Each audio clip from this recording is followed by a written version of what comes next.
కీర్తనల గ్రంథము 50వ అధ్యాయము. దేవాది దేవుడైన యెహోవా ఆజ్ఞ ఇచ్చుచున్నాడు. తూర్పు దిక్కు మొదలుకొని పడమటి దిక్కు వరకు భూనివాసులను రమ్మని ఆయన పిలుచుచున్నాడు. పరిపూర్ణ సౌందర్యము గల సియోనులో నుండి దేవుడు ప్రకాశించుచున్నాడు. మన దేవుడు వేం చేయుచున్నాడు? ఆయన మౌనముగా నుండడు. ఆయన ముందర అగ్ని మండుచున్నది. ఆయన చుట్టూ ప్రచండ వాయువు విసురుచున్నది.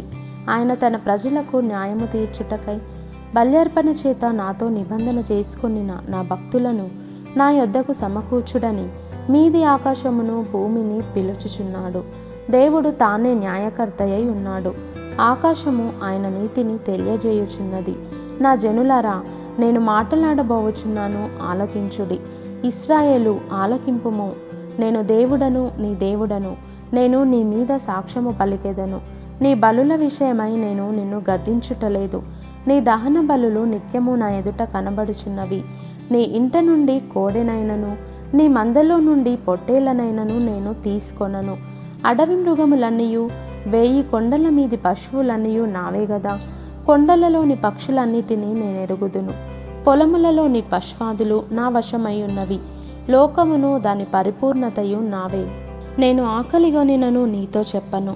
వృషభముల మాంసము నేను తిందునా? పొట్టేళ్ల రక్తము త్రాగుదునా? దేవునికి స్తుతియాగము చేయుము. మహోన్నతునికి నీ మొక్కుబడులు చెల్లించుము.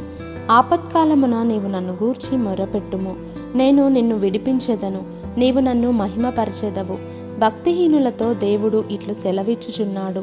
నా కట్టడలు వివరించుటకు నీకేమి పని? నా నిబంధన నీ నోట వచించెదవేమి? దిద్దుబాటు నీకు అసహ్యము గదా. నీవు నా మాటలను నీ వెనుకకు త్రోసివేసెదవు. నీవు దొంగను చూచినప్పుడు వానితో ఏకీభవించెదవు. వ్యభిచారులతో నీవు సాంగత్యము చేసెదవు. కీడు చేయవలెనని నీవు నోరు తెరచుచున్నావు. నీ నాలుక కపటము కల్పించుచున్నది. నీవు కూర్చుండి నీ సహోదరుని మీద కొండెములు చెప్పుచున్నావు. నీ తల్లి కుమారుని మీద అపనిందలు మోపుచున్నావు. ఇట్టి పనులు నీవు చేసినను నేను మౌనినై ఉంటిని. అందుకు నేను కేవలము నీ వంటి వాడనని నీవనుకొంటివి.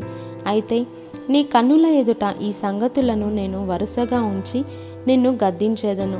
దేవుని మరచివారలారా, దీని యోచించుకొనుడి. లేని ఎడల నేను మిమ్మును చీల్చివేయుదును. తప్పించువాడెవడును లేకపోవును. స్తుతియాగము అర్పించువాడు నన్ను మహిమపరచుచున్నాడు.